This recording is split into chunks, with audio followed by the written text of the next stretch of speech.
Coach, I don't know that Paul Finebaum needs introduction in SEC country, but I'm going to let you do it anyway. Your friend and ours, Paul Finebaum. Yeah, this is always a real thrill for us to get Rece on. It's become an annual deal, and as long as we keep winning the Natty, we're going to keep busting you up. But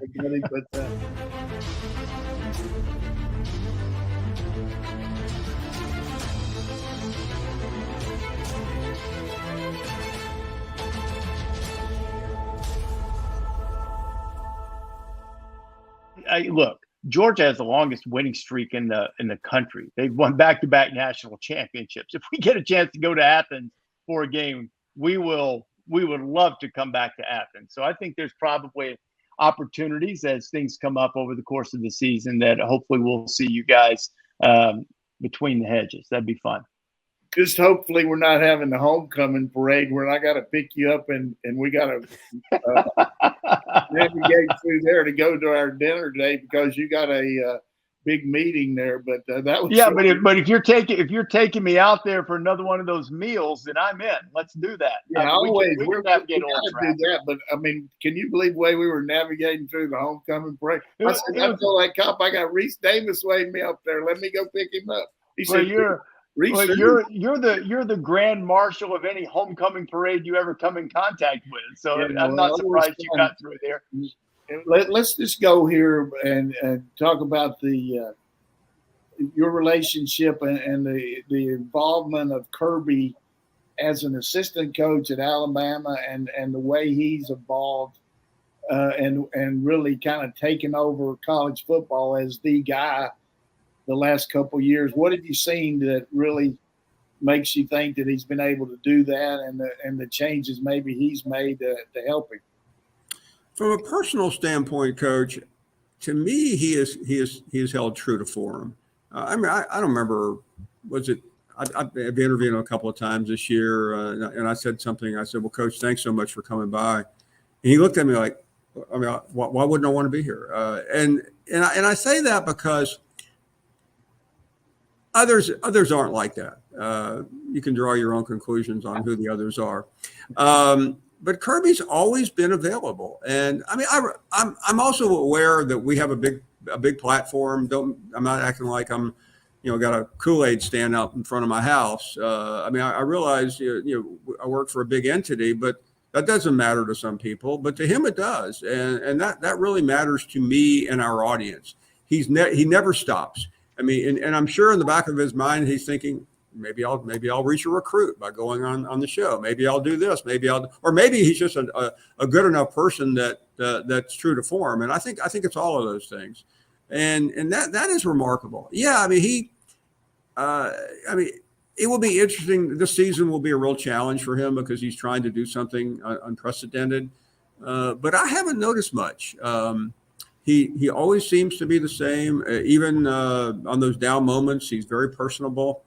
Now, again, I'm not one of these guys that bother coaches. I stay away from coaches because I just feel like they have enough on their plate. I'll see them when I see them.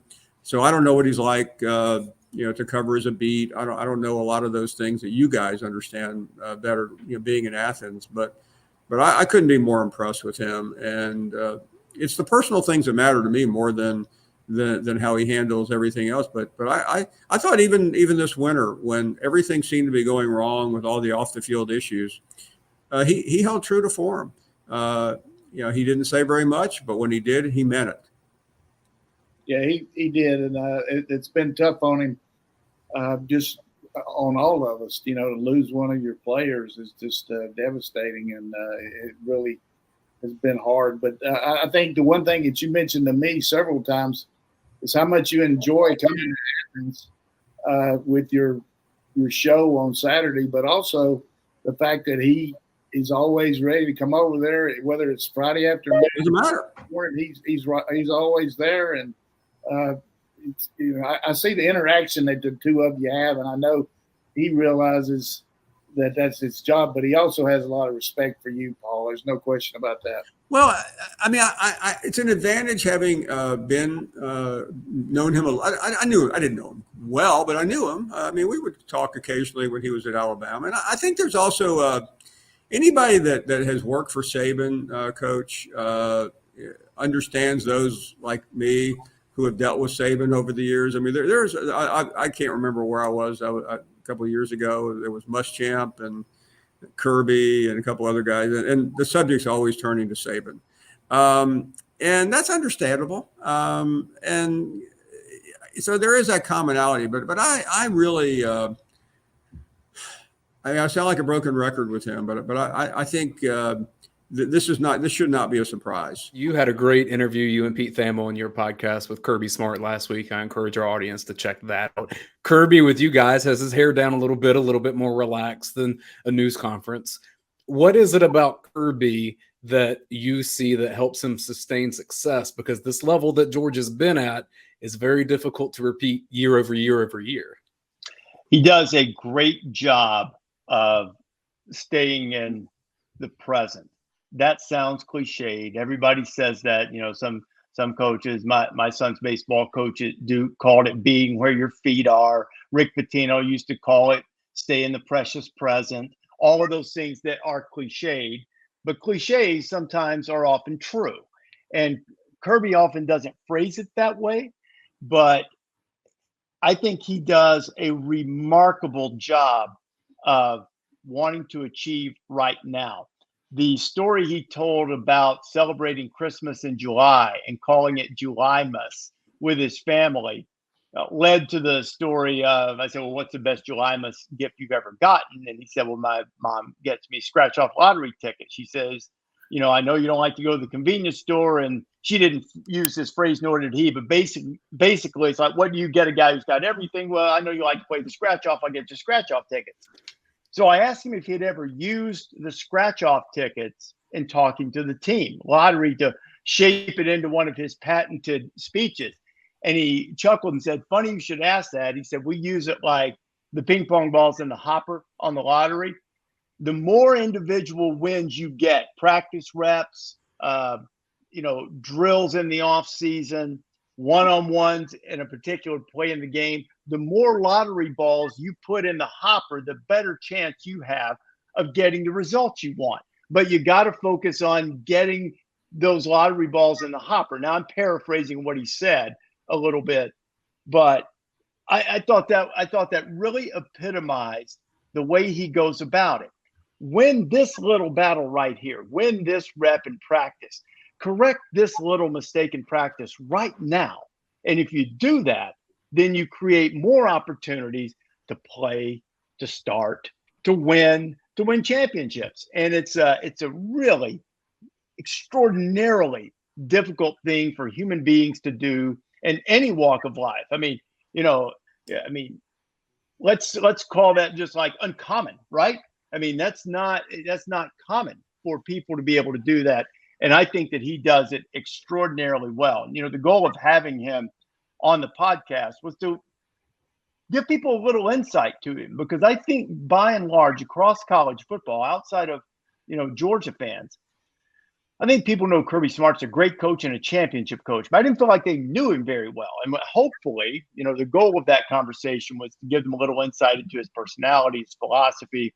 And, he brought up a mutual friend of mine and Kirby's, the late Trevor Moad, who, had a great influence on Kirby in terms of the importance of mental approach to sports and to life. And he's really, really taken that to an elite level, as evidenced by the success that Georgia's had. Sure. I'll tell you a quick story. I had lunch about 3 weeks ago with a few people, including Ray Tanner, who's the athletic director at South Carolina. And I said, Ray, what exactly went down with Kirby? Because in 2015, if you remember, guys, Spurrier left in the middle of the season. They made a change for the interim coach. And the first person that Ray called and met with was Kirby. And it was top secret. He said, please don't tell anybody. And then you all know what happened. 2 days later, Georgia gets rid of Mark Richt and hires Kirby. And I asked Ray somewhat naively, I said, well, how did it get out? I said, Kirby wouldn't have been, Kirby couldn't have been involved. He said, of course Kirby wasn't involved. Jimmy Sexton was. Jimmy Sexton immediately, and by the way, Georgia should be thankful for this. Georgia Sexton immediately let the folks at Georgia know, and I'd only heard part of that story before, but I was fascinated by what I heard. So I keep you rolling on game day with all the info I keep texting you, right? You do, yes, sir. I can always count on hearing from Coach a couple of times during the show. It's always valuable stuff. I will say I'm surprised that I've been invited on a Georgia podcast, because it turns out that there's no way, there's nothing that could possibly be more insulting than me ranking them number 2, simply because I'm saying, look, I just want to see the quarterback play. That's all. Right. You know, I did the same thing with Ohio State and Alabama, you know, for that matter. I just want to see them play. Hey, you got but that so right. I'm happy that you guys aren't mad at me, because everybody else is.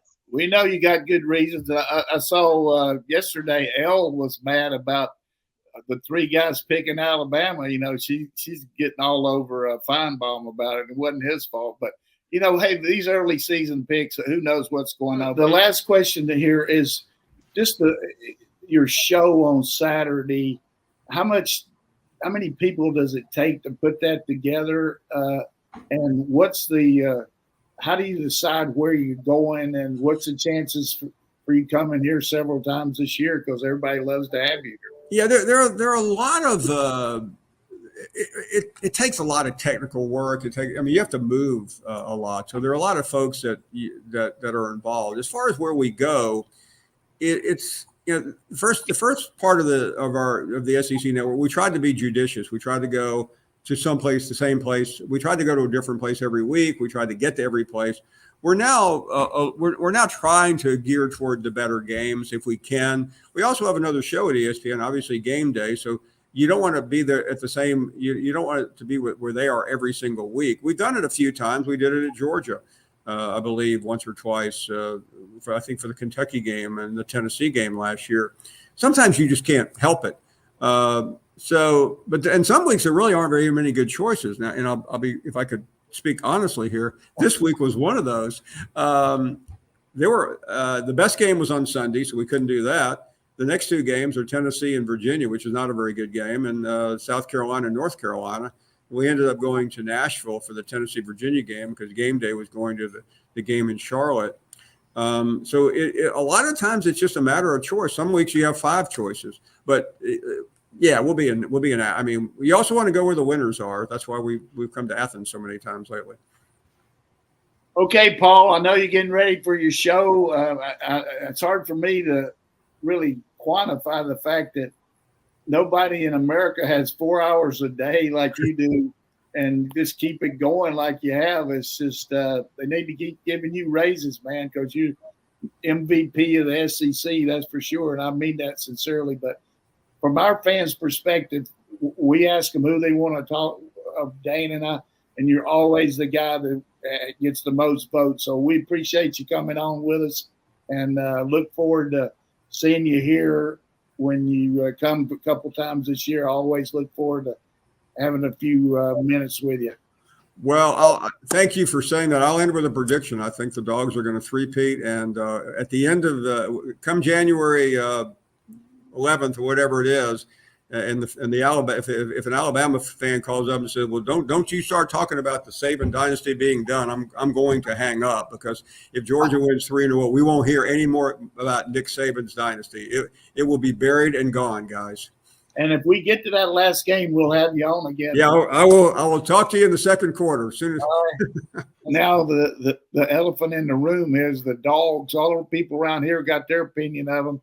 We don't need to go into the quarterback thing. We've talked about it, but just from my standpoint, you and I have talked off the air, just the pure presence of the athletes that we have here now, and you cover them inside and out and right there on the field. You got to be impressed with the pure athleticism of this team that Kirby's created. No question. It's a program that just continues to churn out elite level NFL caliber players.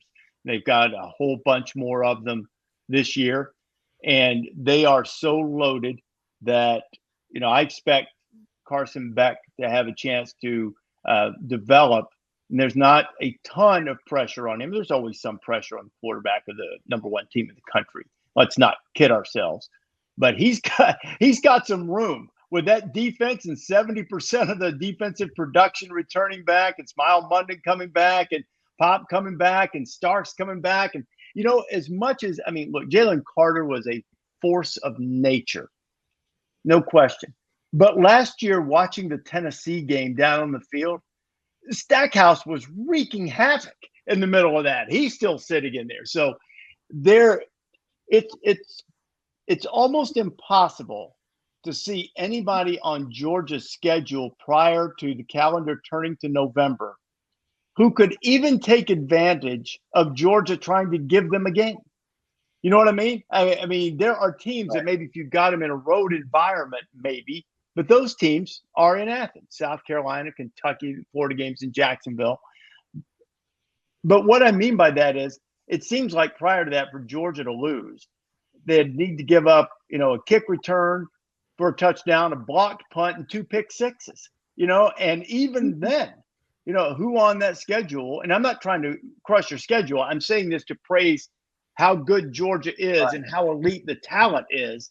I think they're so good that you got to get to Missouri maybe and probably Ole Miss before you even find a team that could conceivably take advantage of a tough game for the Dogs. So I think they cruise their way to the SEC championship game, and then we see what happens there.